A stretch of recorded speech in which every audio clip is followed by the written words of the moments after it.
টানা কয়েকদিন ভারী মৌসুমি বৃষ্টিপাত এবং বঙ্গোপসাগরে সৃষ্ট নিম্নচাপের প্রভাবে সৃষ্ট বন্যা ও ভূমিধসে অন্তত ৫১ জনের মৃত্যু হয়েছে। দুর্যোগ ব্যবস্থাপনা মন্ত্রণালয়ের তথ্য অনুযায়ী বন্যার পানিতে আটকা পড়ে আছেন ১০ লাখের বেশি মানুষ।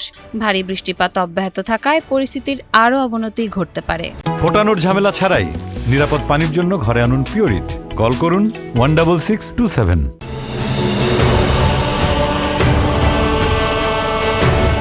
পার্বত্য জেলা বান্দরবানে দেশের অন্যান্য অঞ্চলের সঙ্গে সড়ক যোগাযোগ ব্যবস্থা মারাত্মকভাবে ব্যাহত হয়েছে। টানা ভারী বৃষ্টিপাতের কারণে মহাসড়কের বিভিন্ন অংশ পানিতে তলিয়ে গেছে। পাশাপাশি পাহাড়ের মাটি ধসে বেশ কয়েকটি গুরুত্বপূর্ণ সড়কে যান চলাচল বন্ধ হয়ে পড়েছে।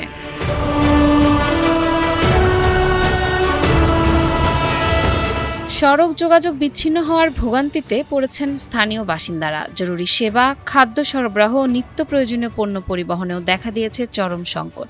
সংশ্লিষ্ট কর্তৃপক্ষ ক্ষতিগ্রস্ত সড়কগুলো দ্রুত সংস্কার ও যান চলাচল স্বাভাবিক করতে কাজ করছে। তবে অব্যাহত বৃষ্টির কারণে পরিস্থিতি স্বাভাবিক হতে সময় লাগতে পারে বলে আশঙ্কা করা হচ্ছে। ফোটানোর ঝামেলা ছাড়াই নিরাপদ পানির জন্য ঘরে আনুন পিওরিট। কল করুন 16627। পাহাড়ি নদ নদীর পানি বেড়ে বহু এলাকা প্লাবিত হওয়ায় ঘরবাড়ি ছেড়ে নিরাপদ আশ্রয়ে যেতে বাধ্য হন অনেক মানুষ।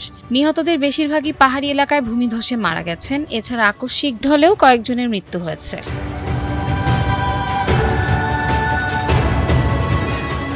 রবিবার বিকেল থেকে কিছু এলাকায় পানি কমতে শুরু করলে ক্ষতিগ্রস্ত মানুষ ঘরে ফিরতে শুরু করেন। অনেকেই দেখেন ঘরবাড়ি ক্ষতিগ্রস্ত হয়েছে এবং আসবাবপত্র ও প্রয়োজনীয় জিনিসপত্র পানিতে নষ্ট বা ভেসে গেছে। এদিকে স্বেচ্ছাসেবীরা দিনরাত কাজ করে দুর্গতদের কাছে খাবার ও জরুরি ত্রাণ পৌঁছে দিচ্ছেন। তবে স্থানীয়দের অভিযোগ, পার্বত্য অঞ্চলের অনেক দুর্গম এলাকায় এখনও পর্যাপ্ত সহায়তা পৌঁছায়নি।